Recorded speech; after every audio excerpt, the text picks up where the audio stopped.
Every day in the United States, 300,000 people will drive while under the consumption of alcohol. Only 4,000 of them will get arrested. We like to believe that people take into consideration of the lives of others and responsibly find an alternative way to get where they have to go. But those other 200 grand will most likely repeat the same offense, and most will evidently get in an accident that will change their or someone else's life forever. A great deal of these drunk drivers will be teenagers and young adults. Drinking underage happens, people. If they defy the law by drinking before the legal age, why would we expect them to abide the law and not get behind the wheel either? We can't even expect people of age to not get behind the wheel intoxicated. Think about what you're about to hear. Teenage drunk driving causes 4,700 deaths per year. That's just teenagers alone. A blood alcohol concentration level of 0.08 is considered under the influence by the law.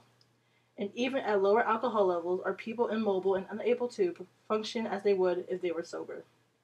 So imagine getting behind the wheel of a vehicle. There is an inevitable danger of someone being injured or killed.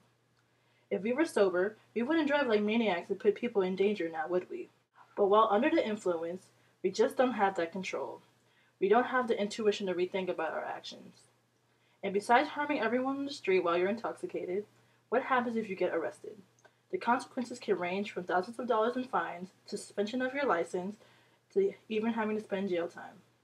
And that's just for being caught with a DUI and DWI. What happens in the case of an accident? The charges one will receive will pile like paperwork in a cubicle.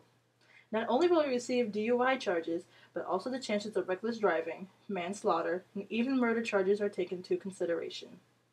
No one feels sympathy for the drunk driver, only the one hurt by him or her.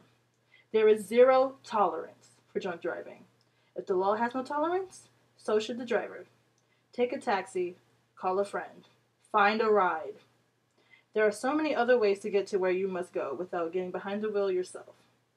One can so easily prevent the deaths, life-changing injuries, jail time, and more by not drinking or resorting to other forms of transportation while under the influence. Don't become the murderer. Stop drunk driving.